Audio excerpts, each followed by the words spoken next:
من يهده الله فلا مضل له ومن يضلل فلا هادي له نشهد أن لا إله إلا الله وحده لا شريك له ونشهد أن سيدنا وسندنا وحبيبنا ومولانا محمد صلى الله تعالى عليه وعلى آله وأصحابه أجمعين أما بعد أعوذ بالله من الشيطان الرجيم بسم الله الرحمن الرحيم لقد كان لكم في رسول الله أسوة حسنة صدق الله مولانا العظيم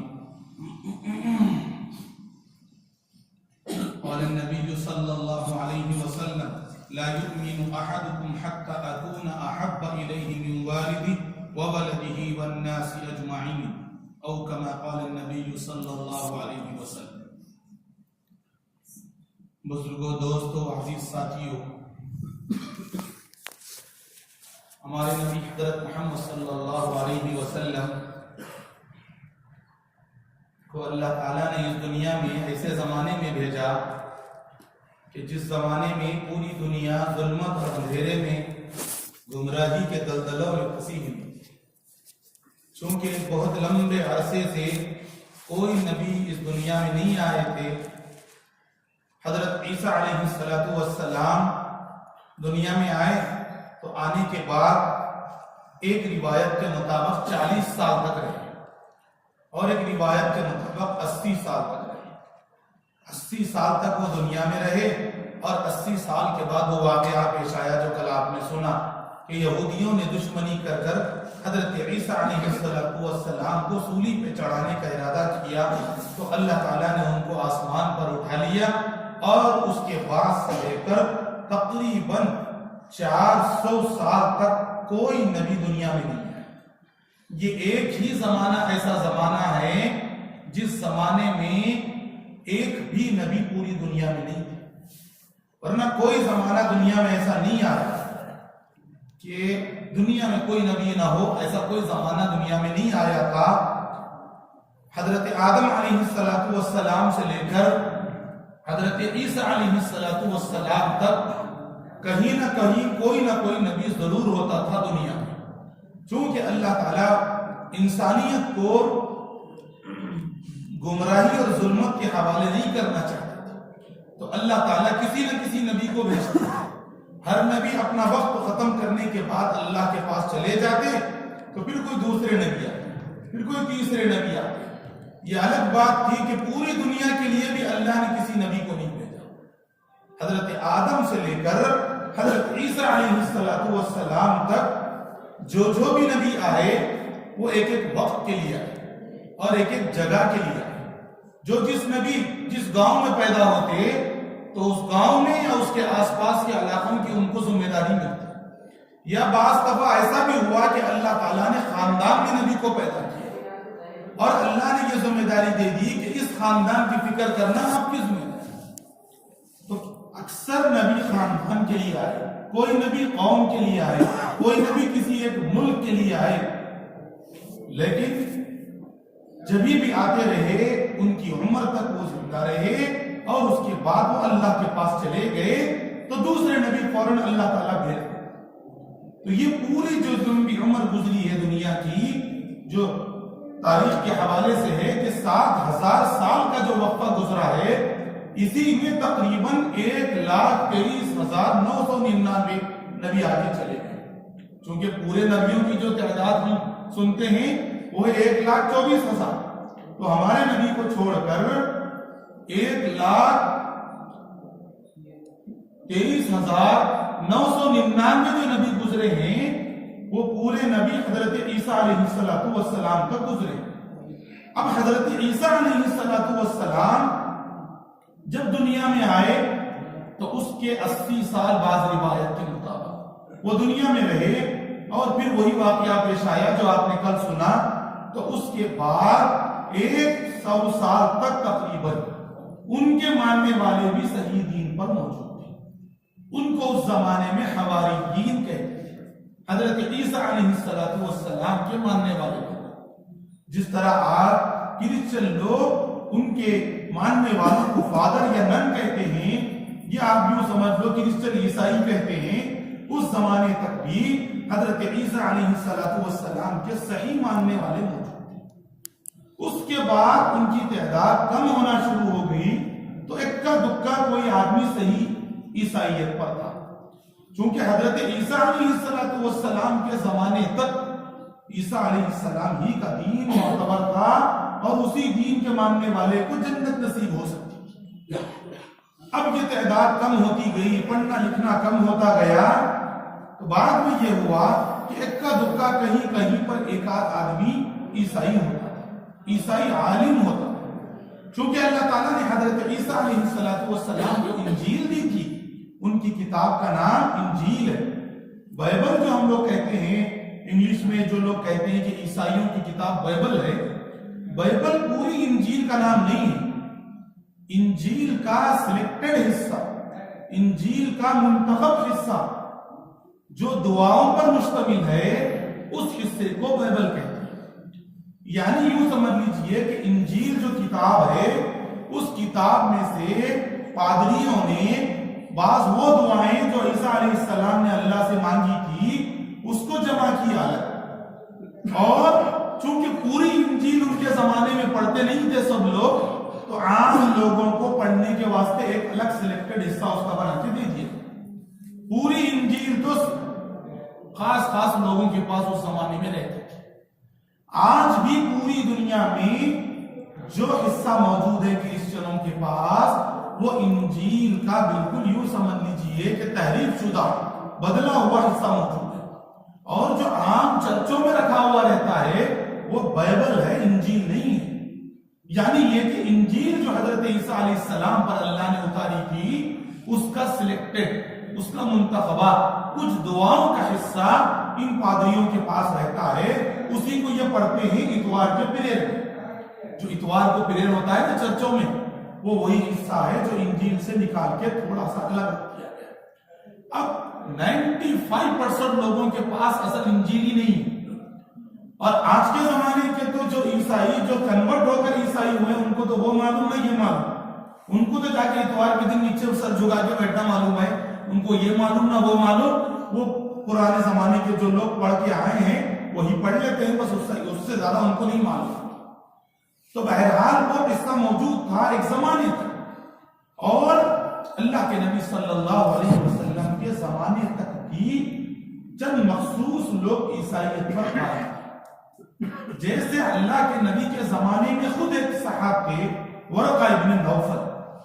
یہ تھے حضرت خدیجہ جو اللہ کے نبی کی بیوی ہے، زوج مطہرہ ہیں، ان کے پھوپھا تھے ورقہ ابن نوفل. یہ انجیل کے اچھے عالم تھے اور ان کو صحیح کتاب معلوم تھی اور اس کا صحیح علم ان کو تھا، اور وہ عام لوگوں سے ہٹ کر اپنی اکیلی زندگی گزارتے. ایک تو یہ کہ عیسیٰ علیہ السلام کے بعد ایک زمانے تک لوگ ان کے دین پر رہے، اس کے بعد بھٹکنا شروع ہو گئے. اور دوسری خرابی یہ آئی کہ جن لوگوں کو علم معلوم تھا، جن لوگوں کو عیسیٰ علیہ السلام کا دین معلوم تھا، وہ لوگ بھی پبلک کو بتانا بند کر دیا. اب انہوں نے کیا کیا کہ بھائی اب پبلک کو کیا بتائیں، کون ہماری سننے والا ہے. لہٰذا انہوں نے یہ کیا کہ بھائی گاؤں سے باہر نکل کر ایک جنگل میں کمرہ بنا لیتے تھے جس کو چرچ کہتے ہیں، اور اس میں جا کر اکیلے رہنا شروع کر دیتے.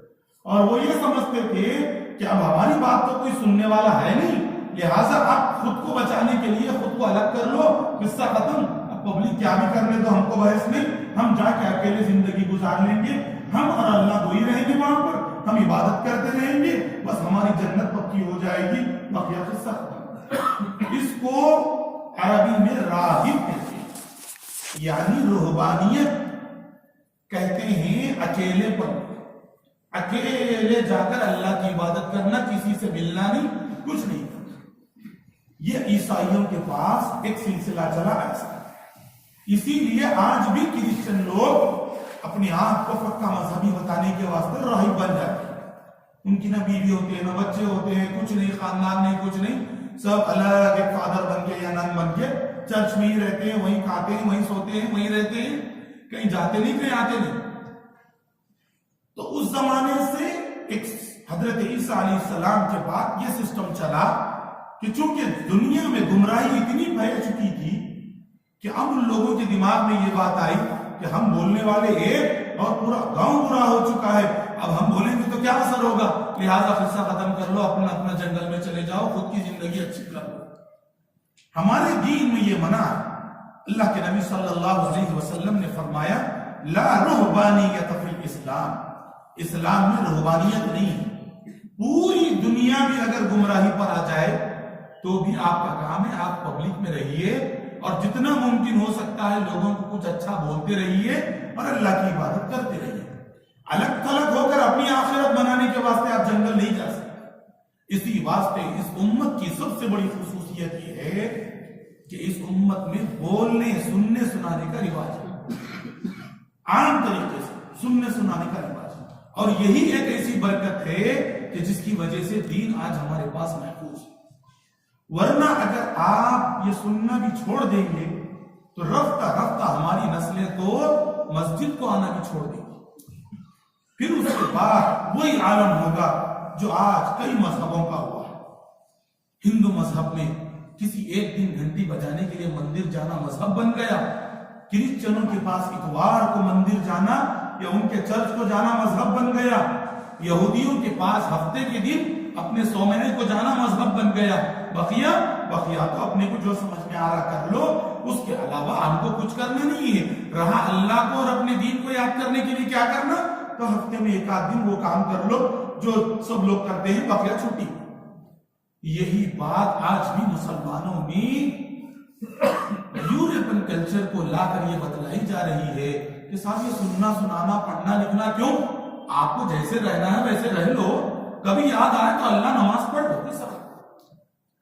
حالانکہ اللہ نے قرآن میں جگہ جگہ فرمایا فذکر فإن الذکری تنفع المؤمنین، اے نبی بار بار لوگوں کو بولتے رہیے، آپ کا بولنا یہ انسانوں کو فائدہ پہنچتا ہے۔ اسی واسطے آپ حدیث کے خلاصے کو سنتے ہیں اکثر بیانوں میں کہ اللہ کے نبی ایک ایک گھر کو 70 مرتبہ جاتے ہیں، یہ سنتے ہیں نا اکثر، کیا مطلب اس کا؟ کیا دن کے 70 مرتبہ جاتے ہیں؟ نہیں، مطلب اس کا یہ ہے کہ زیادہ سے زیادہ اللہ کے نبی جاتے تھے۔ اللہ کے نبی یہ نہیں سوچتے تھے کہ بھائی ایک مرتبہ گیا نہیں سنا، 2 مرتبہ گیا نہیں سنا، چھوڑتے نہیں، برابر جاتے ہیں۔ اس امت کی آج دین پر جس درجے میں بھی باقی ہے، اس باقی رہنے کی سب سے بڑی وجہ یہ ہے کہ اللہ کی توفیق ہے، اور ایک دوسری وجہ یہ ہے کہ آج ہم چاہے کچھ بھی ہو جائیں، کبھی بھی کوئی دین کی بات ہوتی ہے تو محبت سے بیٹھ کر سنتے ہیں، اور سننا کبھی خالی نہیں جاتا، کبھی خالی نہیں۔ یہ جو دل ہے یہ دل بدلتا بدلتا رہتا ہے، یہ دل کی خصوصیت، یہ دل کا نام عربی میں قلب ہے۔ قلب کے معنی بدلنے والی چیز، سمجھ میں نہیں؟ قلب کہتے ہی ہے بدلنے والی چیز۔ یہ آپ بیان میں بیٹھتے ہیں تو اللہ یاد آتے ہیں، آخرت یاد آتی ہے، سدھرنا سمجھ میں آتا ہے، سب یاد آتا ہے۔ پھر ہم باہر چلے جاتے ہیں تو پھر وہی کھیل کود، وہی باتیں، وہی گپ شپ، پھر اندر آتے ہیں تو پھر سدھر جاتے ہیں۔ اسی کا نام دل ہے۔ اگر ہم چاہیں کہ بھائی جیسے میں مسجد میں بیٹھا ہوا ہوں ویسے ہی 24 گھنٹے رہوں گا، تو یہ آپ کے لیے بھی ناممکن، ہمارے لیے بھی ناممکن، کسی کے لیے بھی ناممکن۔ صحابہ نے اللہ کے نبی سے ایک مرتبہ یہ سوال کیا، اے اللہ کے نبی، حضرت حنظلہ رضی اللہ عنہ نے پوچھا، اللہ کے نبی کے پاس گئے اور جا کر فوراً ڈرتے ہوئے کہا نافق حنظلہ، نافق حنظلہ، کہا اے اللہ کے نبی حنظلہ منافق ہو گیا۔ تو اللہ کے نبی نے پوچھا ارے ایسے کیسے، آپ تو مسلمان ہو؟ تو انہوں نے کہا اللہ کے نبی میرا حال عجیب ہے، میں آپ کے بیان میں بیٹھتا ہوں یا آپ کے ساتھ رہتا ہوں تو اللہ یاد آتی ہے، آخرت یاد آتی ہے، سدھرنا یاد آتا ہے، سب میں سدھر جاتا ہوں، اور جب بیوی بچوں میں جاتا ہوں، جب کاروبار میں جاتا ہوں تو اللہ کو بھول جاتا ہوں۔ تو بدلنے دو منہ کے آدمی ہی کو تو منافق کہتے ہیں۔ تو انہوں نے اپنے دماغ سے یہ سوچا، یہاں ایک کیفیت وہاں ایک کیفیت، تو اللہ کے نبی نے کہا حنظلہ یہ کیفیت ہر انسان کی رہے گی، تم جیسے مسجد میں ہو اگر گھر میں بھی ویسے رہو گے تو پوری دنیا میں فرشتے تم سے مصافحہ کریں گے، تم بھی فرشتے بن جاؤ گے۔ ارے تم تو انسان ہو، تم یہاں آؤ گے تو یہاں کے ماحول سے نیک بن جاؤ گے، تھوڑا سا برے ماحول میں جاؤ گے تو وہاں کا اثر آئے گا، گھر میں جاؤ گے تو وہ الگ خوشی ہو جائے گی، آپ کے گھر میں شادی رہے گی تو ایک الگ مزاج بنے گا، کسی کے گھر میں میت ہے تو وہ ایک الگ مزاج بنے گا۔ ایک ہی کیفیت پہ انسان کبھی باقی نہیں رہ سکتا۔ تو جب دل بدلتا رہتا ہے تو کیا معلوم کہ کبھی سن رہے تھے کوئی بات وہی دل پر لگ گئی تو انسان سدھر جاتا ہے. کتنے واقعات آپ نہیں سنتے, کتنے لوگ آتے ہیں بولتے ہیں کہ صاحب ان کا بیان سنے, ایک ہی مرتبہ میں دل کو بات لگ گئی, اللہ تعالیٰ نماز کی توفیق دے دیا, اللہ تعالیٰ سدھرنے کی توفیق دے دیا, اللہ تعالیٰ گناہ چھوڑنے کی توفیق دے دیا. یہ کوئی کم نہیں ملتے. تو سننا سنانا اس امت کی سب سے بڑی خصوصیت ہے, اور اس کے امت کے علماء کو بھی چاہیے کہ موت تک سناتے رہے, چاہے سننے والے 500 ہو, چاہے سننے والے 5 ہو, چاہے سننے والا ایک آدمی ہو. ایک مزاج ہمارا بن گیا ہے, سننے والوں میں بھی سنانے والوں میں, بیان کرنے والے بھی سمجھتے بہت زیادہ پبلک ہے تو بیان, یہ اتنے لوگ ہیں تو کیا بولنا, میرا اتنا قیمتی وقت. ارے کیا قیمتی وقت آپ کا, اس سے بڑھ کے کیا قیمتی وقت ہوگا کہ جس میں ایک اللہ آپ بول رہے ہیں, سننے والے اللہ سن رہے, اور سننے والوں میں بھی یہ خیال آیا کہ سنتے سنتے پبلک کو دیکھتے رہتے. بہت زیادہ لوگ آ رہے تو دل بولتا ہم بھی جائیں گے, لوگ نہیں آ رہے تو ہم بھی سوچتے رہے کیا کرنا, وہ نہیں آ رہے زیادہ سن لیں گے. ارے ہم کو یہ کہیں مال بڑھ رہا ہو تو دیکھتے ہیں پلٹ کے ادھر ادھر, ارے لینے والے کتنے لوگ آئیں گے, بہت زیادہ لینے گئے تو میں جا کے لوں گا, وہاں تو ڈھکل کے جاتے ہیں تم نہ کہو میں جاتا ہوں. اور یہ سوچتے ہیں سنانے والے سننے والے دونوں بھی یہی سوچیں. حضرت شاہ ولی اللہ محدث دہلوی رحمۃ اللہ علیہ اس ہندوستان کے سب سے بڑے محدث گزرے, سب سے بڑے محدث, مغلیہ سلطنت کے چراغ تھے. ان کے بارے میں آتا ہے کہ ایک مرتبہ دلی کی جامع مسجد میں بیان کر رہے تھے. اب دلی کی جامع مسجد میں ایک وقت میں 1 لاکھ سے زیادہ کا مجمع رہتا, تو اس زمانے میں اتنا بڑا مجمع بیان کر رہے تھے. جمعہ کا بیان ہو گیا, بیان کر کے نماز پڑھ کے حضرت باہر نکل رہے تھے دلی کی جامع مسجد کے سیڑھیوں سے اتر رہے, چونکہ سیڑھیاں بہت ہے وہاں, 24 27 28 سیڑھیاں ہیں دلی کی جامع مسجد کے. بڑے اترنے کے واسطے ہمارے جیسوں کو 10 منٹ لگتے. تو حضرت ایسا اتر رہے تھے تو ایک گاؤں سے دیہاتی بھاگتے ہوئے آیا, آتے آتے سیڑھیوں پہ چڑھ کے بولا حضرت آپ کا بیان سننے کے لیے اتنی دور سے آ رہا ہوں اور آپ کا بیان ختم ہو گیا, آپ کیا کروں, اتنی دور سے آیا بیان سننے کے. تو حضرت نے کہا بیٹھ جاؤ, وہیں پہ بٹھا دیا سیڑھی پہ, اور پھر یہ اوپر کی سیڑھی پہ بیٹھے بیان شروع کر دیا. تاریخ میں لکھا ہے کہ جمعہ میں جتنی دیر جو بیان کرے تھے اس ایک آدمی کے سامنے اتنا ہی بیان کیا. لوگ پریشان ہو گئے, اتنا بڑا آدمی, ہندوستان سے لوگ سننے کے لیے آتے ہیں, ان کا 1 گھنٹہ بیان سننے کے لیے لوگ پورے ہندوستان سے آتے ہیں, یہ ایک اکیلے آدمی کو 1 گھنٹہ سنا رہے. تو بعد میں لوگوں نے پوچھا حضرت اگر آپ اس کو 2-4 باتیں بھی بولتے تو چلے جاتا تھا, بندہ گاؤں سے آیا تھا, وہ تھوڑی آپ کا 1 گھنٹہ آپ کیا کرتا, وہ لیٹ آیا تو اس کی غلطی تھی, آپ کی غلطی تھوڑی تھی. تو حضرت نے کہا کہ مجھے 1 لاکھ آدمیوں میں سنانے میں جو ثواب ملا ہے, اس ایک آدمی کو سنانے میں بھی مجھے وہی ثواب ملا ہے. مجھے تو اللہ سنانے کا ثواب دے رہے ہیں, اب سننے والے جتنے رہیں گے ان کا فائدہ ہے کیا بھائی. ہم سنا رہے ہیں مثال کے طور پر 1 گھنٹہ ہم آپ کو بیان سنا رہے ہیں, اب یہاں بیٹھے ہوئے 100 آدمی ہو 1 لاکھ ہو, ہم کو کیا, ہماری آواز 1 لاکھ تک پہنچی تو 1 لاکھ سنیں گے, 1 کروڑ تک پہنچیں گے تو 1 کروڑ تک, نہیں تو 1 آدمی بھی بیٹھے گا تو 1 کو سنا دیں گے. کیونکہ اگر ہمارے سامنے سنانے کا مقصد ثواب رہے گا تو پھر یہ جھنجٹ نہیں پیدا ہوگا. یہ جو مسائل پیدا ہو رہے ہیں وہ کیوں, کہ بڑا مجمع رہتا, بڑے عالم لوگ, بہت اچھے, بہت زیادہ لوگ آ رہے ہیں, یہ نہ. تو مقصد کیا ہوا, مقصد یہ کہ بھائی ہم پبلک کو سنا کے پبلک سے واہ لینا چاہ رہے ہیں, تو پھر 1 لاکھ بھی دیکھتے, 100 بھی دیکھتے, سب اگر ثواب ہے تو پھر اللہ بول رہے ہیں آپ کا کام ہے بولو, سننے والے 1 ہوں 100 ہوں کتنے بھی ہوں, آپ کو تو بولنے کا ثواب مل رہا. سننے والے کی بات, تو اس لیے سننے سنانے میں یہ فائدہ ہے, اور یہ نیتوں کو بھی درست کرنا چاہیے, خصوصاً بیان میں. عمومی جو جلسے ہوتے ہیں وہ اکثر آپ دیکھیں گے عمومی جلسوں میں فائدہ کم ہو رہا ہے, صرف اس میں ایک جذبہ پیدا ہوتا ہے, ورنہ ٹاپکس پہ بات سن کے سمجھ کے کوئی بات وہاں سمجھ میں نہیں آتی, وہ ڈسٹربنس زیادہ رہتا ہے, ہنگامہ, وہ یہ سب 1-2 گھنٹے میں جلسہ ختم ہو جاتا ہے. وہ بھی ایک ضروری کام ہے, لیکن مجلس جس کو بولتے ہیں ہم, یعنی چھوٹی مجلس ہو, کم لوگ ہوں, اہمیت سے سنیں, اس کا فائدہ زیادہ ہے. آپ تاریخ اٹھا کے دیکھ لیجئے, جتنے بڑے لوگ گزرے ہیں وہ عام جلسوں میں مہینوں میں 1-8 مرتبہ جاتے تھے, چند لوگوں کو بٹھا کے ہی بات کرتے تھے, اسی سے فائدہ زیادہ ہوتا ہے. یہی فائدے کی بات ہے. تو بہرحال عیسیٰ علیہ السلام کے زمانے میں علماء نے اس زمانے کی یہ سوچنا شروع کیا کہ بھئی اب ہماری بات کون سنے گا تو بھی کیا فائدہ ہوگا, لہذا قصہ ختم, بولنا ہی چھوڑ دیا. جب انہوں نے بولنا چھوڑ دیا تو پبلک جس آخری اسٹیج پر تھی اس اسٹیج سے بھی گر کے, انسانوں کی بھی اسٹیج سے گر کر جانور بن گئی. ابھی اکیلے اکیلے کہیں پر اللہ اللہ بولتے رہتے ہیں۔ اللہ تعالیٰ نے دنیا کو یہ بھی بتلایا کہ دیکھو اگر تم بولنا سننا چھوڑو گے تو پھر تم انسان بھی باقی نہیں رہو گے، جانور بن جاؤ۔ چونکہ آج ہم انسان کیوں باقی ہیں؟ ہمارے ماں باپ نے ہمیں کچھ تہذیب سکھلائی اور ہمارے بڑوں نے اساتذہ نے کچھ ہمیں سکھلایا ہے تو ہم باقی۔ اگر ہم پیدا ہو کر جانوروں میں رہنا شروع کر دیں تو پھر سمجھ لو کہ ہم بھی جانور بن جائیں گے، کوئی اخلاق ہمارے پاس نہیں آئے۔ یہ سننا سنانا ڈانٹنا بولنا جو کچھ ہے اسی کی برکت سے ہمیں اچھا برا معلوم ہے۔ جانور کو بولا نہیں جاتا تو اس کو اچھا برا کی تمیز نہیں۔ یہ فرق ہے تذکیر کا، یہ فرق ہے سمجھانے کا، یہ فائدہ ہے بولنے سننے کا۔ تو بہرحال حضرت عیسیٰ علیہ السلام کے زمانے میں یہ واقعہ ہوا تو 400 سال تک تقریباً لوگ کسی بغیر نبی کے، بغیر عالم کے، بغیر کسی بولنے والے کی زندگی گزاری، جس کی وجہ سے ان کا عالم یہ ہو گیا تھا کہ جس زمانے کو زمانے جاہلیت ہی مشہور ہو گیا۔ آج اردو میں اس زمانے کو نبی حضرت عیسیٰ علیہ السلام کے بعد سے لے کر ہمارے نبی کی پیدائش تک کے زمانے کو زمانے جاہلیت کہتے ہیں۔ عربی میں اس کو زمانے فطرت کہتے ہیں۔ فطرت کا مطلب وہ زمانہ جو بانجھ ہو جائے، جس میں کوئی ہدایت کا کام نہ ہو، جس میں کوئی اچھا کام نہ ہو، لیکن اس زمانے کو تاریخ میں ہسٹری میں زمانے جاہلیت کہتے ہیں۔ تو جاہل کس کو بولتے ہیں؟ جو ان پڑھ ہے اس کو جاہل بولتے ہیں نا۔ حالانکہ آپ دیکھیں گے وہ 400 سال کے زمانے میں بڑے بڑے پڑھے لکھے لوگ تھے، جاہل نہیں تھے سب لوگ، بڑے بڑے علم کو جاننے والے کاروباری لوگ تھے، ایک سے ایک لکھنے پڑھنے والے لوگ تھے، لیکن ان کو جاہل کیوں بولتے ہیں؟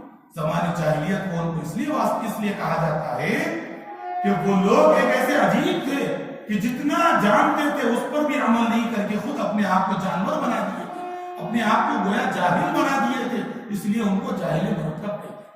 ایک تو جاہل پڑھا لکھا نہیں ہوتا، اس کو ہم جاہل ہوتے ہیں۔ ایک پڑھا لکھا ہو کر بھی جہالت کرنے والے کو عربی میں جاہل مرکب کہتے ہیں، یعنی وہ جاہل جو جان کر بھی عمل نہیں کر رہا تو اس کو کہتے ہیں جاہل مرکب، یعنی ڈبل جاہل ہے۔ ایک تو پڑھا لکھا ہے، اس علم پر عمل کر لیتا تو انسان بن جاتا، اسی لیے اس زمانے کو زمانے جاہلیت کہتے ہیں۔ تو بہرحال اس زمانے کا عالم اور اس زمانے کی حالت اتنی خراب ہو چکی تھی کہ وہ زمانے میں انسانوں کا یہ عالم ہو گیا تھا کہ انسان اور جانور میں بہت زیادہ فرق باقی نہیں رہا تھا، بس یہ کہ ان کے 2 پیر تھے، ان کے 4 پیر، بس عرب کے لوگ اونٹوں کے ساتھ زندگی گزارتے تھے تو وہ 4 پیر پہ چلتے تھے، یہ 2 پیر تھے، بقیہ کھانا پینا رہنا اڑنا بیچنا سب جانوروں۔ عرب کے لوگوں کے یہ عالم ہو گیا تھا خصوصاً کہ وہ لوگ اکثر ننگے رہتے، مادر صاحب ننگے رہتے، اور اس زمانے میں اگر کوئی پہننا چاہتا تو صرف لنگی پہن، اور اگر کبھی وہ بھی اتارنے کا دل بولتا تو پبلک میں اتار دیتا۔ یہ تو حدیث سے ثابت ہے۔ اللہ کے نبی صلی اللہ علیہ وسلم کی عمر جب 12 سال کی ہوئی تو کعبۃ اللہ بنا تھا اس وقت، تو ہمارے نبی صلی اللہ علیہ وسلم 12 سال کی عمر میں پتھر اٹھا کے لے جاتے تھے۔ تو حضرت عباس جو نبی کے چچا ہیں، انہوں نے دیکھا کہ پتھر یہاں پہ چبھنے کی وجہ سے نبی کو درد ہو رہا ہے، تو انہوں نے ہمارے نبی سے کہا بیٹا محمد یہ جو تم لنگی باندھے نا اس کو کھول کے یہاں رکھ لو، جیسے مزدور رکھ لیتے ہیں توال وغیرہ، تو آپ کو پتھر نہیں چبھے گا۔ تو اللہ کے نبی کہتے ہیں کہ میں تو سوچتا رہا کہ بھائی کپڑے کیسے کھول دو سب کے سامنے، لیکن چونکہ چچا کا حکم تھا تو 1 سے 2 مرتبہ کے بعد جب میں نے ارادہ کیا کہ میں اپنے کپڑے کھولوں تو فوراً میں بے ہوش ہو گیا اور اس کے بعد میں گر گیا۔ ہمارے چاچا نے مجھے اٹھایا اور کہا کہ بیٹا تم سطر مت کھولو، تمہاری شان بڑی عجیب ہے، تم سب کے سامنے کبھی ننگے نہیں ہوئے ہو، لہٰذا تم سطر ہی میں رہو۔ تو اسی سے معلوم ہوتا ہے کہ عرب کے لوگ پہلے کپڑے ہی نہیں پہنتے تھے، زیادہ ایک آدھ لنگی باندھتے تھے، وہ بھی ضرورت پڑے تو اس کو کھول کے لنگی کا یوز کر لیتے تھے، ننگے ہو جاتے۔ اب بتاؤ جانور میں انسان میں کیا کھانا کھانے کا ایک ایسا عجیب رواج تھا کہ جس طرح جانور کھاتے ہیں، جانور کو بھوک لگتی ہے تو کہیں منہ مار کے کھا لیتا ہے۔ عرب کے لوگ کھانا ایسا کھاتے تھے کہ اگر ان کو بھوک لگ جائے، سامنے سے اگر اونٹ جا رہا ہے تو اپنی تلوار سے اونٹ کو مارتے تھے، 1 کلو گوشت زندہ اونٹ سے نکال کے کھا لیتے تھے، زبا ابا کر کے نہیں، اونٹ کو پیچھے مارتے مثال کے طور پر، اس کے پیر میں سے 1 کلو گوشت نکال لیتے، بس کھا لیتے، وہ بیچارہ اونٹ تڑپتے تڑپتے بھاگ جاتا۔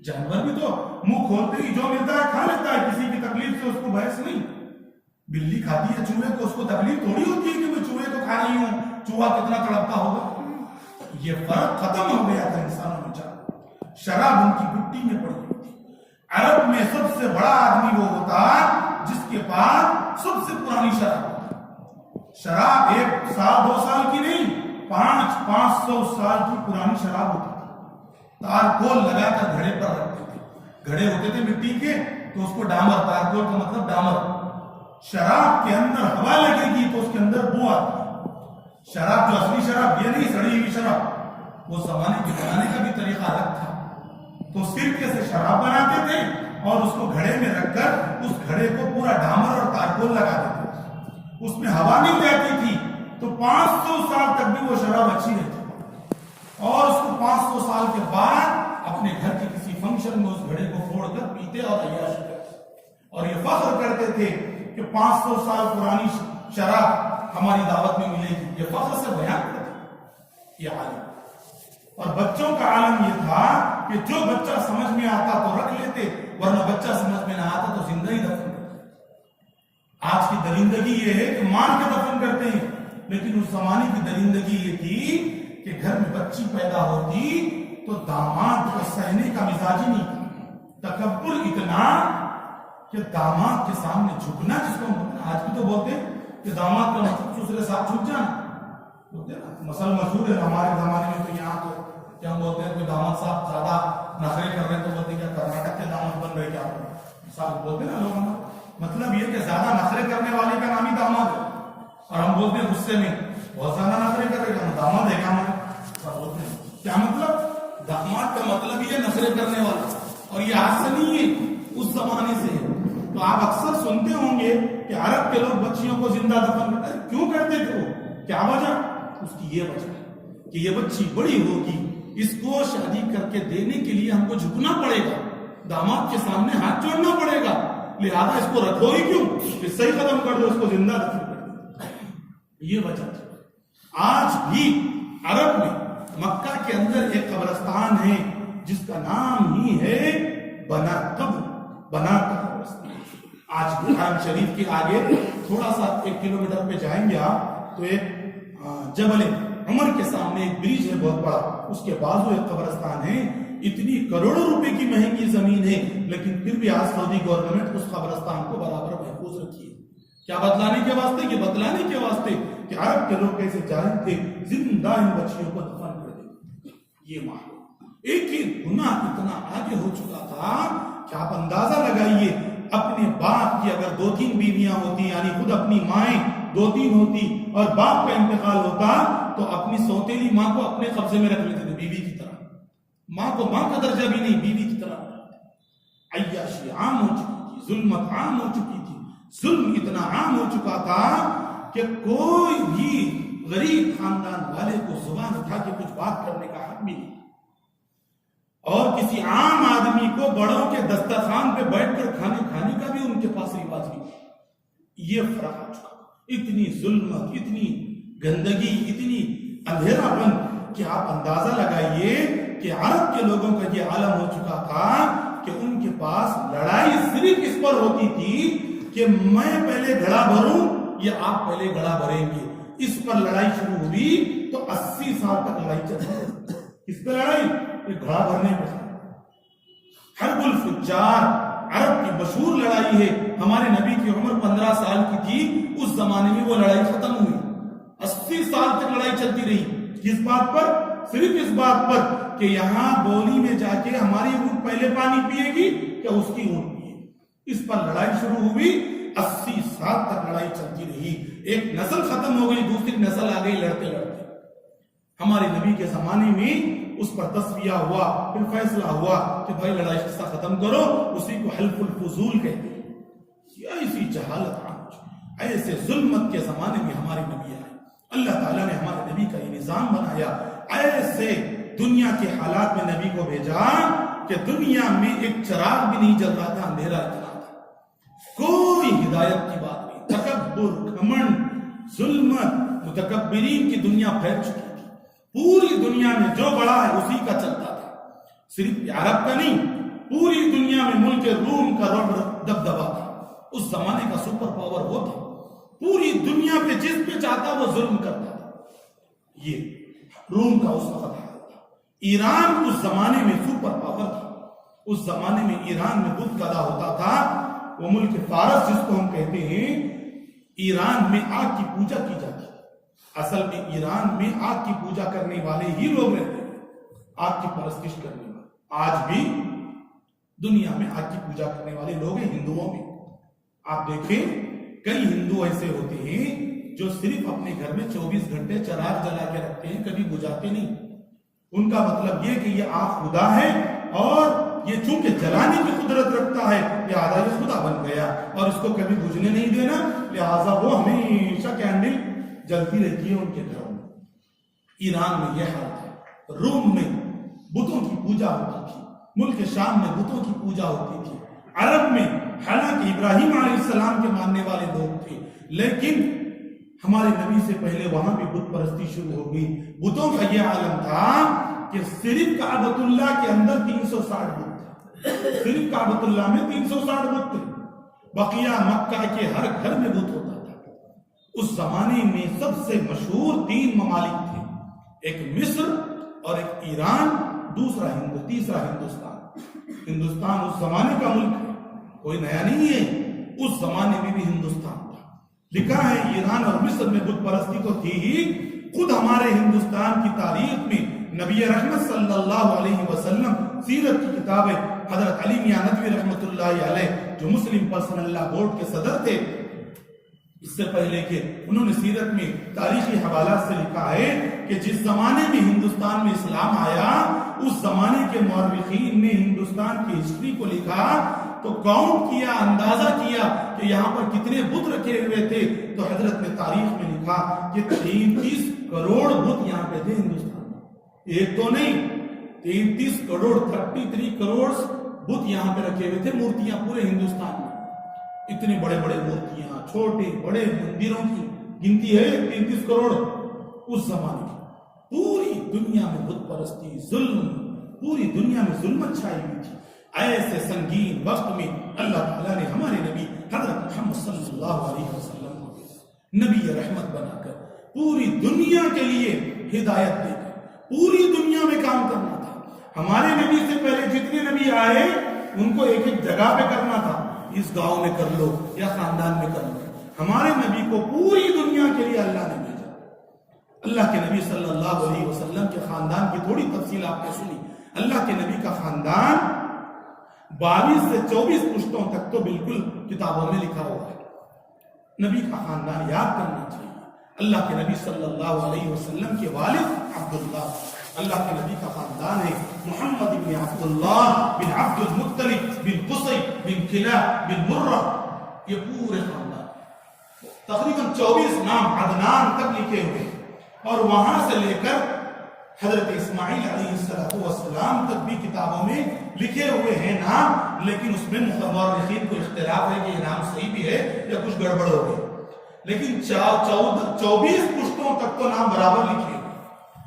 اور اللہ کے نبی کے خاندان میں کوئی ایک آدمی بھی حضرت اسماعیل علیہ السلام اور وہاں سے لے کے حضرت آدم تک کوئی ایک آدمی بھی شرابی، کبابی، زانی نہیں تھا۔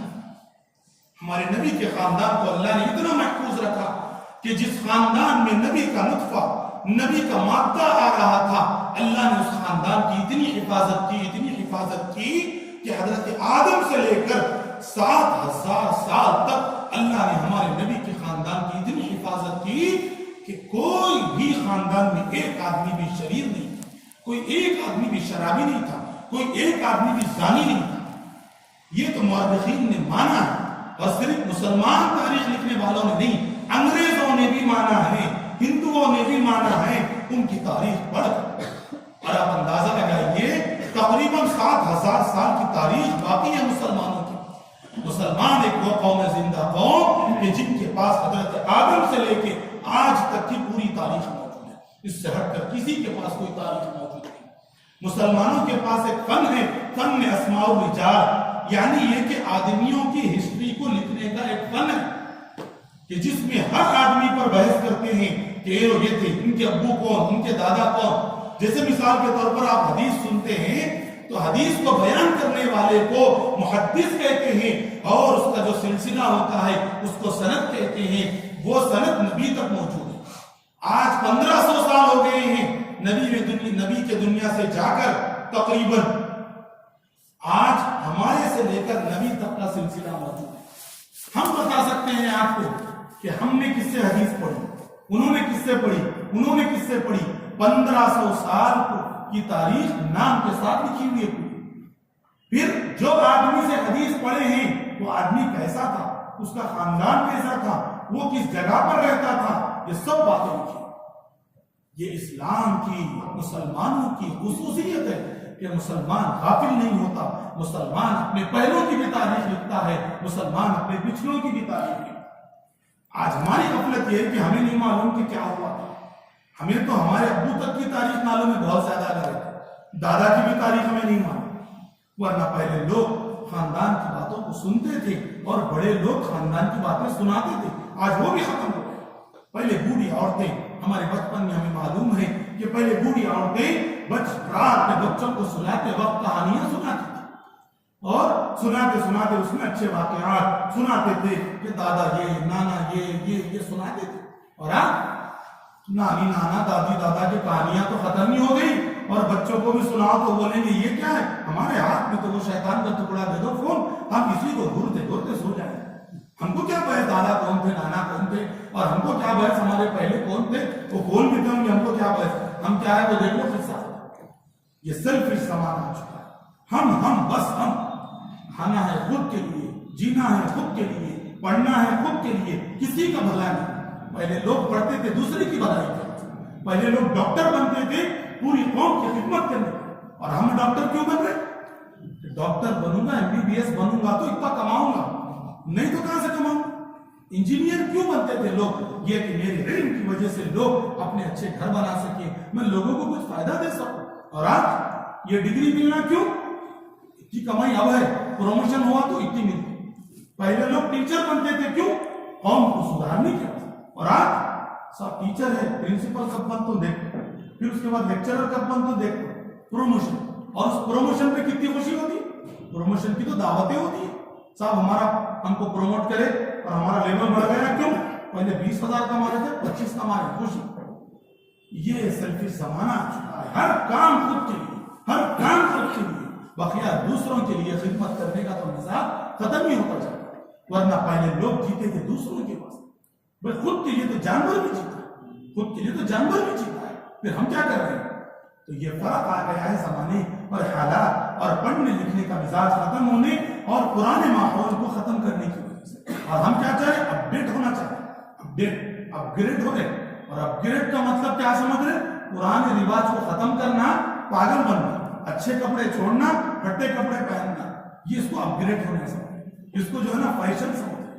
پہلے لوگ پرانے مزاج کو باقی رکھنے کو فخر محسوس کرتے، اپنے گھروں کے رواج کو، اپنے خاندانی رسم کو یا اپنے خاندانی نام کو بیان کرنے کو فخر محسوس کرتے. اور آج بچے خاندانوں کے نام کو ڈبانے کو فخر محسوس کرتے. یہ زمانہ کروٹ لے رہا ہے، اس کو سمجھنا چاہیے.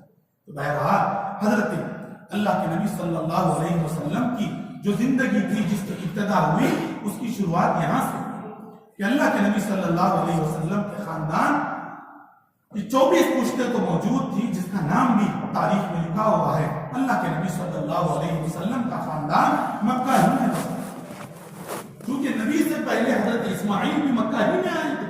اسی سے خاندان چلتا ہوا مکہ ہی میں چلتا رہا. اللہ کے نبی کے دادا عبد المطلب تھے، یہ مکہ کے سردار تھے. ہمارے نبی کی خصوصیت یہ ہے صلی اللہ علیہ وسلم کہ ہمارے نبی کے خاندان کے جتنے لوگ تھے سب مکہ کے گورنر اور مکہ کے سردار تھے. یہ نبی کی خصوصیت. اور عبد المطلب کے سردار تھے. انہوں نے ایک مرتبہ قسم کھائی تھی کہ اللہ اگر مجھے 10 بیٹے ہوں گے تو میں ایک بیٹا جو ہے آپ کے نام پہ قربان کروں. اس زمانے میں رواج تھا یہ. تو حضرت عبد المطلب کو 10 بیٹے ہوئے. ایک بیٹی سے، ایک بیوی سے 8 بچے ہوئے. ایک بیوی سے 2 بیٹے، جس میں سے دوسری بیوی کے بیٹے تھے ابو طالب عبداللہ، ہمارے نبی کے جو والد تھے اور ہمارے نبی کے چچا جنہوں نے نبی کو پالا، وہ ایک ماں کی بیٹی، 10 گویا کہ ہمارے نبی کے چچا ہیں جی، پورے چچا ہیں، 6 پھوپیاں کی ہمارے نبی کو، 6 پھوپیاں اور 9 چچا، اپنے ابا کو ملائیں گے تو 10 اور 6 16 اولاد کی ہمارے حضرت عبدالمطلب کو، 16 میں سے 2 پھوپیوں نے اسلام قبول کیا اور 2 چچاؤں نے اسلام قبول کیا، حضرت حمزہ، حضرت عباس، یہ قبول کیا، یہ اسلام قبول کرنے کی تاریخ ہے۔ بعد میں بہرحال حضرت عبداللہ جو ہمارے نبی کے والد تھے، یہ حضرت عبدالمطلب کے آخری بیٹے تھے، 10 بیٹوں میں سے آخری بیٹے تھے، اور بیٹیوں میں بھی آخری بھی تھے، گویا 16 میں سے 16ویں تھے، سب سے چھوٹے تھے گھر میں۔ اب قصہ یہ ہوا کہ عبدالمطلب نے جب قسم کھائی تھی، جب 6 بیٹیاں ہوئی تھی تو قسم کھائی تھی کہ اللہ 10 بیٹے دیجئے، تو اللہ نے اپنی توفیق سے 10 بیٹے دے دیے، تو عبداللہ نے، عبدالمطلب نے، دادا نے اللہ سے کہا، اللہ میں نے قسم کھائی تھی 10 بیٹے ہوں گے تو ایک بیٹا آپ کے راستے میں قربان کا مطلب اس زمانے میں بلی چڑھا، ذبح کر دیتے تھے بچے، رواج تھا اس زمانے کا۔ تو اب مسئلہ آیا، پورے خاندان کے لوگ بیٹھے تو 10 بیٹوں کی چٹیاں اچھالی، جب چٹیاں اچھالی گئی تو نام نکلا عبداللہ۔ اب سب پریشان ہو گئے کیونکہ گھر کا چھوٹا بیٹا اتنا پیارا، اتنا خوبصورت کہ پورے عرب میں وہ خوبصورتی نہیں تھی، کیوں نہ ہو کہ جس کے پیٹ سے، جس کے بدن سے، جس کے خون سے جو پیدا ہونے والا نبی تھا وہ دنیا کا سب سے خوبصورت تھا، تو ان کے ابو بھی کتنے خوبصورت نہیں تھے۔ مورخین میں حضرت عائشہ صدیقہ رضی اللہ تعالیٰ عنہ کی روایت ہے کہ انہوں نے کہا کہ یوسف علیہ السلام کو دیکھ کر مصر کی عورتوں نے ہاتھ کاٹ لیے تھے ان کی خوبصورتی کو دیکھ کر۔ حدیث میں ہی کہ اللہ تعالیٰ نے خوبصورتی کو بنایا تو آدھی خوبصورتی یوسف علیہ السلام کو دے دی اور آدھی خوبصورتی کو پوری دنیا میں بانٹا، حضرت آدم سے لے کے آج تک اور قیامت تک۔ قیامت تک جتنے بھی ہم خوبصورت ہیں نا، جو کچھ بھی ہے وہ آدھے 50% میں سے بٹا ہوا ہم کو ملا، بقیہ آدھا کس کو ملا؟ حضرت یوسف علیہ السلام۔ جب ہمارے نبی کو خوبصورتی دینے کی باری آئی تو اللہ نے وہ ایک خوبصورتی میں سے نہیں بانٹا، ایک الگ خوبصورتی بنا کر ہمارے نبی کو دیا۔ حدیث میں ہے کہ حضرت عائشہ کہتی تھی رضی اللہ عنہا کہ حضرت یوسف کو دیکھ کر مصر کی عورتوں نے ہاتھ کاٹ لیے تھے، اگر مصر کی عورتیں میرے نبی کو دیکھ لیتی تو وہ سینے کو کاٹ لیتی، اتنے خوبصورت تھے ہمارے نبی کی خوبصورتی کا یہ عالم۔ حضرت عائشہ صدیقہ رضی اللہ عنہا کہتی ہیں کہ رات میں کبھی چنی بند ہو جاتی، گھر میں اندھیرا ہوتا، تو مجھے اگر سوئی میں دھاگا ڈالنا ہوتا تو میں نبی کے چہرے کے پاس جا کر سوئی میں دھاگا ڈالتا۔ آپ نے کبھی دیکھا ہے خوبصورتی کو؟ کتنی بھی گوری کو آپ نے دیکھا ہوگا، گورے کو دیکھا ہوگا، اندھیرے میں جاتا ہے تو کالے گورے دونوں برابر، وہ بھی نظر نہیں آتا، ہم بھی نظر نہیں آتا۔ لیکن نبی کی خوبصورتی کا یہ عالم کہ نبی اندھیرے میں جاتے تو چہرے سے روشنی نکلتی اور اس روشنی سے عورتیں گھر کا کام کرتی تھی، کیا خوبصورتی ہوتی۔ اللہ نے وہ خوبصورتی بنائی تھی نبی کی۔ اللہ کے نبی صلی اللہ علیہ وسلم کے والد کا جب یہ واقعہ ہوا، چٹھی نبی کے والد کی نکلی تو سب بہنوں نے، یعنی نبی کے پھپھوؤں نے اور سب بھائیوں نے کہا بھئی چھوٹا بھائی ہمارا لاڈلا، ان کو ذبح نہیں کریں گے، اب کیا کریں؟ تو کہا پھر ایک مرتبہ اچھالو، تو دوبارہ اچھالا تو بھی عبداللہ کا نام نکلا۔ تو اب حضرت عبدالمطلب نے کہا بھئی اب اس سے زیادہ نہیں کر سکتے، عبدالمطلب کو ذبح کرنا پڑے۔ تو اس زمانے میں ایک بڑی عالمہ عورت تھی، اس نے آ کر عبدالمطلب سے کہا دیکھو ہمارے پاس ایک جان کا بدلہ 10 اونٹ ہے، تو ایک کام کرو عبداللہ کے بجائے 10 اونٹ کو ذبح کر دو۔ عبدالمطلب نے کہا ایسا نہیں ہوگا، ایک کام کریں گے، ایک چٹھی میں 10 اونٹ لکھیں گے اور ایک چٹھی میں عبداللہ کا نام لکھیں گے، دونوں اچھالیں گے، جس کا نام نکلا اس کو ذبح کرو۔ جب اچھالا گیا تو پھر عبداللہ کا نام نکلا۔ تو اس عورت نے کہا ایک کام کرو 10 کے بجائے 20 کرو، پھر اچھالا گیا تو پھر عبداللہ کا نام کہا، پھر 10 بڑھاؤ تو بڑھایا گیا، پھر عبداللہ کا نام، کرتے کرتے کرتے 10 مرتبہ کیا۔ ایک چٹھی پہ لکھا گیا 100 اونٹ اور ایک چٹھی پہ لکھا گیا عبداللہ، تو تب جا کر اونٹ کا نام نکلا۔ تو عبدالمطلب نے 100 اونٹ مکے میں ذبح کیا، پورے مکے والوں کو اونٹ کا گوشت بانٹ دیا۔ اس زمانے سے ہی عبدالمطلب نے یہ فیصلہ کیا کہ میرے پوترے کی، میرے بیٹے کی یہ خصوصیت ہے کہ اس بیٹے نے آدمی کی ویلو بڑھا دی ہے۔ آج تک ایک آدمی کی ویلو 10 اونٹ تھی، آج میرے بیٹے نے یہ ثابت کر دیا کہ آدمی کی ویلو اتنی کم نہیں ہے، آدمی کی ویلو کم از کم 100 اونٹ ہے۔ اس زمانے سے عرب میں ایک جان کا بدلہ 100 اونٹ ہو گیا۔ اللہ نے بھی گویا بتلا دیا کہ یہ عبداللہ کوئی معمولی انسان نہیں ہے، یہ میرے اس لاڈلے نبی کا کے ابو ہے کہ جس نبی کو پیدا کرنے کے واسطے میں نے دنیا بنائی۔ ان کے ابو کی بھی اتنی قدر ہے کہ 10 آدمی کی ویلو ایک جگہ، میرے نبی کے ابو کی جگہ ایک جگہ، اللہ کی اتنی قدر۔ بہرحال حضرت عبداللہ بچ گئے۔ 20 سال کی عمر میں تقریباً بعض مورخین نے لکھا اور بعض تاریخی روایت میں ہے کہ 25 سال کی عمر نکاح ہوا مدینہ میں۔ مدینہ چونکہ ہمارے نبی کے دادا کا بھی سسرال وہی تھا، عبد المطلب کا، تو گویا کہ اللہ کے نبی صلی اللہ علیہ وسلم کے والد کا بھی رشتہ وہیں پر لگا۔ وہیں پر بی بی آمینہ سے نکاح ہوا۔ بی بی آمینہ کی عمر مورخین نے لکھا 15 سال تھی۔ عرب میں عورتیں بچیاں 9 سال میں بالغ ہو جاتی۔ عرب کا عام رواج تو یہ ہے کہ 6 سال میں بچی بالغ ہو جاتی اور بچے 9 سال میں بالغ ہوتے ہیں۔ آج بھی بہت عرب میں ہوتا ہے ایسا۔ اسی واسطے حضرت عائشہ رضی اللہ تعالیٰ عنہ کا جو نکاح ہوا ہے نا، وہ 6 سال کی عمر میں ہوا ہے۔ ہمارے نبی سے جو نکاح ہوا حضرت عائشہ کا، وہ 6 سال کی عمر میں، چونکہ بالغ ہو گئی تھی، اور 9 سال کی عمر میں رخصت کی ہو گئی، اور 9 سال ہمارے نبی کے ساتھ رہی۔ وہ 18 سال کی تھی، ہمارے نبی دنیا سے چلے گئے۔ عرب کا وہ لباس تھا۔ تو بہرحال حضرت آمینہ کا نکاح ہوا حضرت عبداللہ سے۔ تو اس نکاح کے بعد بس 2 مہینے دونوں بیوی شوہر ساتھ رہے۔ اس کے بعد ملک شام کو بزنس کرنے کے لیے حضرت عبداللہ نکل گئے۔ جب نکلے تو آمینہ نے اپنے پیٹ میں حمل محسوس کیا۔ عبداللہ کو اس کی اطلاع دی، عبداللہ خوش ہوئے، دادا کو بتلایا گیا، سب خاندان کے لوگوں نے خوشی منائی کہ بس آمینہ حمل سے ہو گئی ہے، اب بچہ پیدا ہونے والا ہے۔ بہرحال عبداللہ نے کاروبار کے سلسلے میں ملک شام کا سفر کیا۔ شام کا مطلب سیریا، ملک شام کو یعنی سیریا کو گئے، بزنس کرنے کے لیے گئے۔ تو بزنس لمبا ہوتا تھا، 6 مہینے کا سفر ہوتا تھا۔ بہرحال گئے اور جب واپس ہو رہے تھے تو مدینہ میں آئے تو مدینہ راستے میں لگتا تھا، وہیں پر بیمار ہو گئے اور وہیں پر اللہ کے نبی کے والد محترم کا انتقال ہو گیا۔ ہمارے نبی ابھی پیٹ ہی میں تھے، ابھی پیدا نہیں ہوئے تھے، وہیں پر والد کا انتقال ہو گیا۔ بس آمینہ کو جب وہ قافلے میں آ کر اطلاع دی کہ آمینہ آپ کے شوہر کا انتقال ہو گیا، تو آمینہ بڑی مغموم، بڑی غمزدہ ہوئی۔ لیکن آمینہ کہتی ہیں کہ میرے پیٹ میں جو بچہ تھا اس کی وجہ سے مجھے ہر رات اچھے خواب دکھلائے جاتے تھے، جس کی وجہ سے میں وہ غم تھوڑا بھول گئی۔ اللہ کے نبی جب پیٹ میں تھے، آمینہ کہتی ہیں کہ ہر دن میں ایک عجیب واقعات کو دیکھتی، خواب میں دیکھتی، کبھی کسی کو بیان کرتی تو لوگ تعجب کرتی، یہ خواب کیسے آیا تم کو؟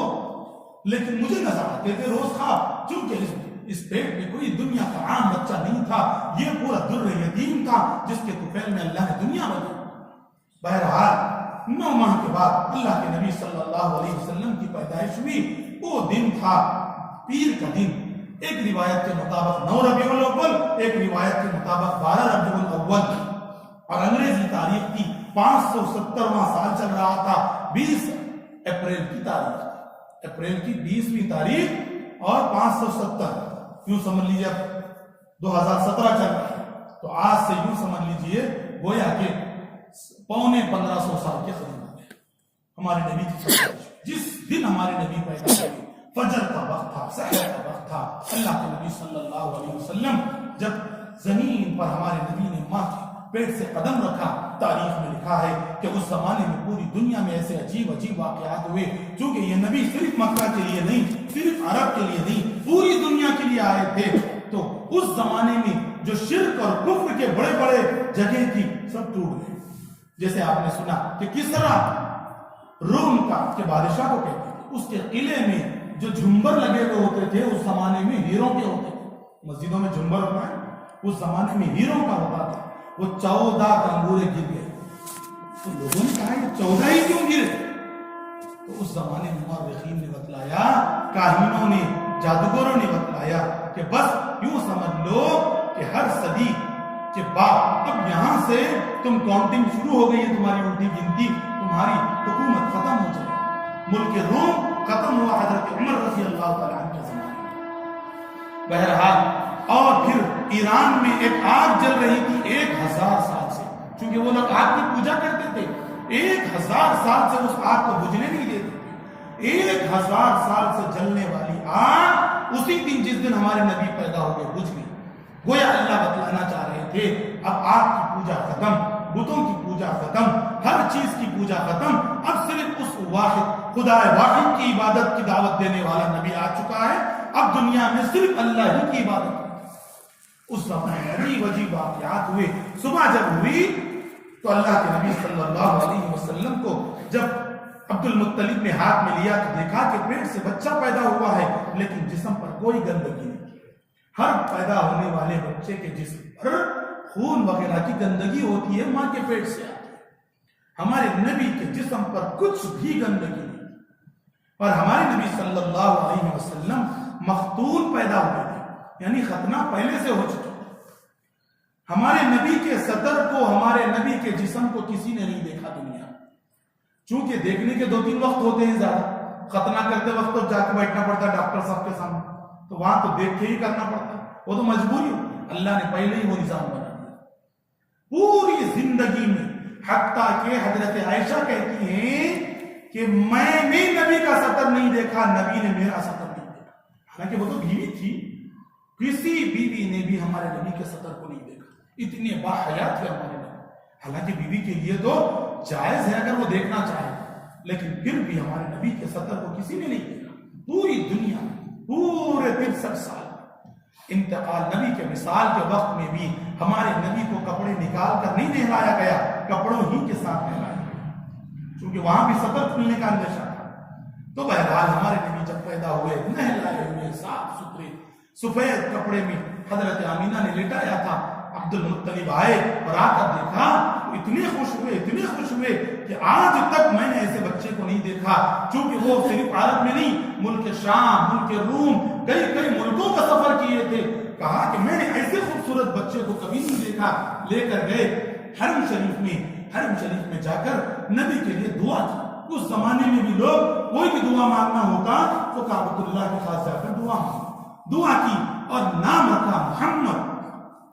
یہ دنیا کا سب سے پہلا نام ہے جو ہمارے نبی کے لیے رکھا گیا. اس سے پہلے کسی نے یہ نام نہیں رکھا تھا. محمد کے معنی وہ شخص جس کی پوری دنیا تعریف کرے. چونکہ اس شخص کی تعریف، اس شخصیت کی تعریف، اس ذات گرامی کی تعریف پوری دنیا نے کی ہے. واقعتاً وہ نام اسم با مسمہ ہوا. وہ نام آج بھی کوئی بھی ایسا نہیں ہے جو نبی کی تعریف نہ کرتا ہو. بد نصیب سے بد نصیب کافر بھی ہوتا ہے تو وہ کہتا ہے محمد صاحب، وہ تعریف کرتا ہے. پھر بعد میں فرشتے نے آ کر کہا کہ ان کا نام احمد رکھو. تو ہمارے نبی کے 2 نام ہیں، محمد، احمد. دونوں کے بھی معنی وہی ہے. محمد کے معنی جس کی تعریف پوری دنیا کرے، احمد جو تعریف اللہ کی سب سے زیادہ کرے. یہ 2 نام ہمارے نبی کے رکھے. بس اس کے بعد اللہ کے نبی صلی اللہ علیہ وسلم تھوڑے دن اپنے چچا کی باندی کی نوکرانی سوبیہ، اس کا نام 2 نام آئے، سویبہ یا سوبیہ. اس باندی کا دودھ ہمارے نبی نے پہلے پیا. باندی کا مطلب اس زمانے میں نوکرانی، اور نوکرانی بیوی کی طرح رہتی تھی. اس زمانے میں اس کا پورا حق ہوتا تھا سیٹ کا بیوی کی طرح اس کو استعمال کرنے کا. سوبیہ باندی تھی. انہوں نے ہمارے نبی کو تھوڑے دن دودھ پلایا. اس کے بعد عرب کا رواج یہ تھا کہ عرب کے لوگ بچوں کو صحت مند رکھنے کے واسطے سٹی میں نہیں رکھتے تھے، گاؤں دیہاتوں کو بھیجتے تھے بچوں. کیوں کہ مکہ میں چونکہ بہت سے لوگ آتے تھے باہر سے، تو وہاں کی فضا اور وہاں کا پولوشن زیادہ خراب تھا. چونکہ لوگوں کا آنا جانا زیادہ ہوتا تھا، اونٹ زیادہ آتے جاتے تھے، تو جس کی وجہ سے وہاں کا پولوشن خراب ہوتا تھا. تو اس زمانے میں لوگوں کا رواج یہ تھا کہ بھائی گاؤں میں بھیج دو، وہاں فضا اچھی ہوتی ہے، صاف ستھری.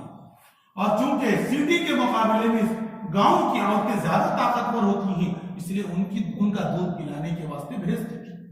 اور تیسرا فائدہ یہ ہوتا تھا کہ سٹی کی لینگویج سے گاؤں کی لینگویج اچھی ہوتی ہے. وہ آپ اب اس کا مثال دینے کا وقت نہیں ہے، ورنہ آپ دیکھ لیں اردو زبان گاؤں میں اچھی بولتے ہیں لوگ، سٹی میں خراب بولتے ہیں. خراب کا مطلب تھوڑی مکس ہو جاتی ہے. اب ہماری اردو کیسی ہے؟ جیسے ہم بولے لفظ مکس، بولے مکس انگلش کا لفظ، اردو میں انگلش وہ یہ سب گڑمڑ ہو جاتا ہے. دیہات میں یہ نہیں بولتے، دیہات میں جو زبان ہے وہی بولتے ہیں. آپ جا کے دیکھ لیجیے تیلگو، تلنگانہ کو چھوڑ کر آندھرا میں جائیے، ان کی تیلگو ہم سمجھ بھی نہیں سکتے. اور ہماری تیلگو کیسی، کوئی انگلش کا ورڈ بھی آ جاتا، اردو کا بھی گھس جاتا، اس میں سب آ جاتا. تو دیہات کی جو لینگویج ہوتی ہے وہ اچھی ہوتی ہے. تو 3-4 فائدوں کے واسطے لوگ بچوں کو دیہات میں بھیجتے ہیں. بہرحال حضرت حلیمہ سعدیہ قبیلے بنو سعد مکہ کے قریب ایک علاقہ تھا، وہاں سے عورتیں آئیں. ایک زمانے میں آ کر لوگوں نے تلاش کیا کہ کس گاؤں میں کس گھر میں بچہ ہے. تو اس زمانے میں 10 بچے تھے، 10 عورتیں آئی تھی لینے کے واسطے بچوں کو. جو عورتیں جن کے گود میں پہلے سے بچہ ہوتا تو ان کو دودھ آتا تھا، تو وہ یہ کمانے کا طریقہ یہ تھا کہ اپنے بچے کو بھی ایک دودھ پلاتی تھی، ایک کرائے کے بچے کو بھی دودھ پلاتی تھی، تو اس سے پیسے بھی ان کو ملتے تھے. تو آئے قبیلے بنو سعد سے لوگ، تو اللہ کے نبی صلی اللہ علیہ وسلم کے والد چونکہ نہیں تھے تو اس زمانے میں لوگ وہ بچہ لیتے تھے جس کے ابو اچھا کماتے، چونکہ پیسہ ملتا ہے. جب سب نے پوچھا کہ ان کے ابو نہیں ہے، کہا صاحب ابو نہیں ہے تو کیا پیسہ ملے گا، سب چھوڑ بچے. حضرت حلیمہ سعدیہ رضی اللہ عنہا نے دیکھا، چونکہ ان کی ایک مجبوری بھی تھی کہ کوئی بچہ نہیں ملا، لہذا اس مجبوری میں ہمارے نبی جی کو اٹھا لیا. اور پہلے سے وہ اتنی مجبور تھی کہ نہ خود کے بچے کو دودھ پلانے کو دودھ تھا، نہ اونٹنی کے تھنوں میں دودھ تھا، نہ کھانے کو کچھ تھا. بس یہ سوچ کر کے گھر والے کچھ تو دیں گے پیسے، تو وہ پیسے لے کے کچھ کا خرید کے کھا لوں گی تو پھر دودھ آئے گا تو پلاؤں گی، یہ نیت سے آئی تھی. لیکن اللہ کے نبی کا کرشمہ یہ ہوا کہ حدیث میں ہے کہ جب حلیمہ نے ہمارے نبی کو اٹھایا تو حلیمہ کو فوراً محسوس ہوا کہ میرے تھنوں میں خود بخود دودھ آ گیا. حلیمہ نے اسی جگہ پر بیٹھ کر نبی کو دودھ پلایا. اللہ کے نبی صلی اللہ علیہ وسلم کے بارے میں حلیمہ بیان کرتی ہے کہ جب بھی میں محمد صلی اللہ علیہ وسلم کو دودھ پلاتی تو اللہ کے نبی ہمیشہ سیدھی طرف کا دودھ پیتے، کبھی لیفٹ سائڈ کا دودھ نہیں. اگر میں چاہتی لیفٹ سائڈ کا پلا دوں تو بھی نہ پیتے. اور ایک دوسری گواہی یہ دیتی کہ میں جب بھی نبی کو دودھ پلانے کے لیے سینے کی طرف لاتی تو نبی سیدھی طرف کا پورا دودھ پی لیتے تھے. اور جب میں یہ سوچتی کہ نبی کا محمد کا بھی پیٹ نہیں بھرا ہوگا تو دوسری طرف کا دودھ پلانا چاہتی تو نبی پوری زندگی میں کبھی نہیں پی. 2 سال کی عمر میں لیفٹ سائڈ کا دودھ کبھی نہیں پیا.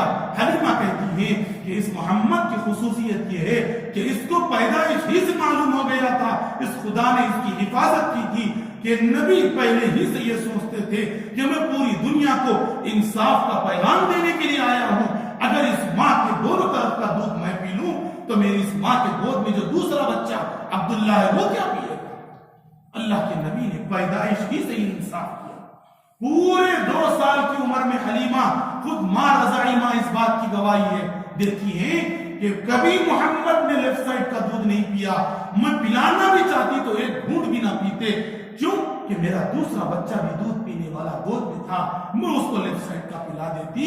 یہ نبی نے انصاف کیا ہے اپنے دودھ پیتے زمانے میں یہ انصاف. آج اس نبی کی امت بھائی کو اپنا حق نہیں دے رہی. جس نبی نے اپنے پیدائش کے زمانے میں رضائی بائی کو حق دیا. بہرحال 2 سال تک وہاں دودھ پیتے رہے. اس کے بعد حلیمہ ایک مرتبہ لے کر آئی ہمارے نبی کو واپس کر دینے کے واسطے. پھر ان کا دل بولا کہ یہ اپنا بچہ اتنا اچھا ہے، اس کو اور تھوڑے دن رکھ لوں. تو پھر آمینہ سے خواہش کی کہ پھر دوبارہ لے کے جاؤں گی. تو پھر آمینہ نے کہا اچھا اور تھوڑے دن لے کے جاؤ. تو 4 سال تک رکھی. 4 سال کے بعد لے کے آئی. ایک روایت میں ہے کہ 5 سال 2 مہینے اللہ کے نبی حلیمہ ہی کے پاس تھے اور 5 سال 2 مہینے کے بعد آئے تو 8 مہینے ہمارے نبی اپنی ماں کے پاس رہے. بس واقعات تو بڑے تفصیلی ہیں، میں مختصراً کرتے ہوئے سنا رہا ہوں تاکہ اہم باتیں آپ کو معلوم ہو جائے. 5 سال 2 مہینے کے بعد قبیلے بنو سعد سے ہمارے نبی مکہ میں آئے. 8 سے 10 مہینے اپنی ماں کے ساتھ رہے.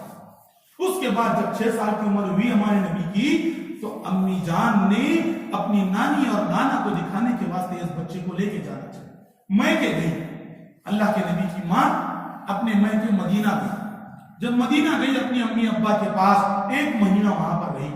اسی دوران کئی واقعات ہوئے، جیسے اللہ کے نبی کی والدہ نے اللہ کے نبی کو 6 سال کی عمر میں اپنے شوہر کی قبر کے پاس لے کر گئے اور خوب روئے۔ کئی واقعات ہیں۔ 1 مہینے کے بعد جب امی جان اب اللہ کے نبی کو لے کر واپس آ رہی تھی تو نکلی تو تھی، اور ان کے ساتھ ایک نوکرانی بھی تھی، دادا نے دیا تھا سسر صاحب نے عبد المطلب نے، تو وہ نوکرانی اور اللہ کے نبی کی ماں اور اللہ کے نبی، یہ تینوں کا سفر ہوا تھا۔ جب مدینہ سے 1 مہینہ رہ کر واپس ہو رہے تھے تو راستے میں ایک جگہ تھی مقام ابوا، اس جگہ پر امی جان حضرت آمینہ کی طبیعت خراب ہو گئی، بہت بخار آیا، اور اس بخار کا شدت اتنی ہوئی کہ وہیں پر آمینہ کا انتقال ہو گیا۔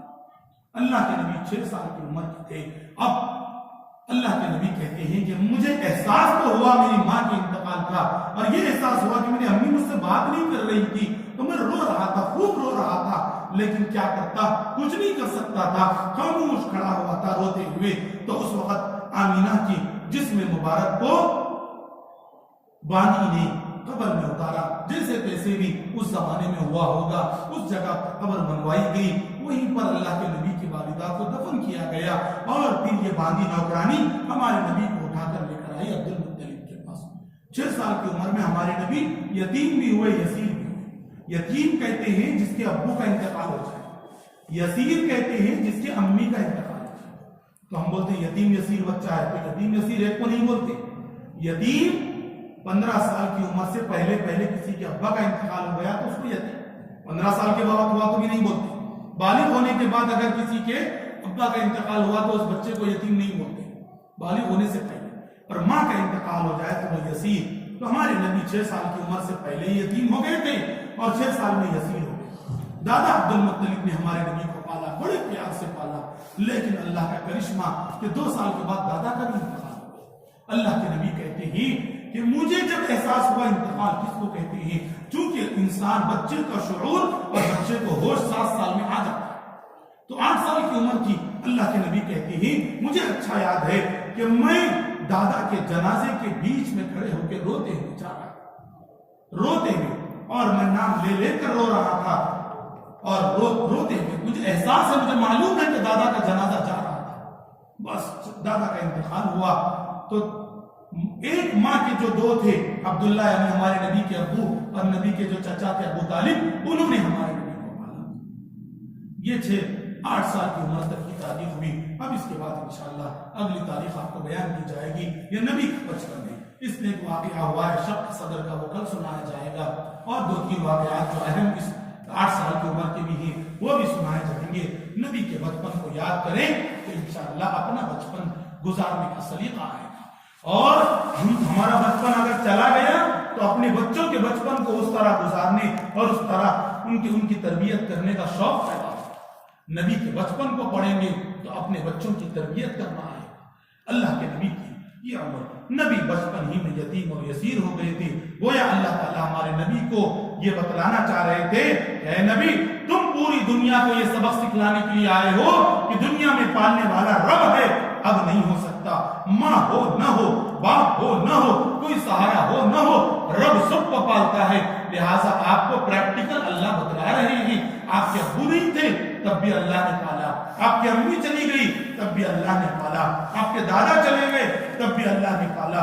تم جب سبق دینے کے لیے جا رہے ہو تو پہلے خود تجربہ کرو، تجربے کے بعد جو سبق دو گے دنیا اس کو مانے گی۔ اللہ نے یہ کیا ہمارے نبی کے ساتھ، اور اسی واسطے کہ پہلے ہی سے غم اور مصیبتیں ہمارے نبی پر آتی رہی دل مضبوط کرنے کے واسطے۔ تو بہرحال اللہ نے پہلے سے ہی ہمارے نبی کی تربیت کی۔ اللہ تعالیٰ کروڑوں رحمتیں نازل فرمایا ہمارے نبی پر، جنہوں نے پیدائش کے پہلے دن سے دنیا کے آخری دن تک مصیبت ہی مصیبت سہتے رہے۔ کوئی دن نبی کا ایسا نہیں ہے کہ جس دن نبی نے کوئی مصیبت نہیں اٹھائی۔ اللہ کے نبی نے کہا لقد اوذیت فی اللہ وما یوذی احد ولقد اخفت فی اللہ وما یخاف احد، مجھے اتنا ستایا گیا کہ دنیا میں کسی کو اتنا نہیں ستایا گیا، مجھے اتنا ڈرایا گیا کہ دنیا میں کسی کو نہیں ڈرایا گیا، نہ پہلے نہ بعد۔ ایک ایک دن ہمارے نبی کا تکلیف کا تھا۔ اگر اللہ چاہتے تو نبی کو گدوں پہ سلا کے بھی تو دین پھیلا سکتا۔ اللہ کو کیا کچھ کم تھا؟ اگر اللہ آج جو اتنے سورسز لائے ہیں کہ ٹی وی پہ بیٹھو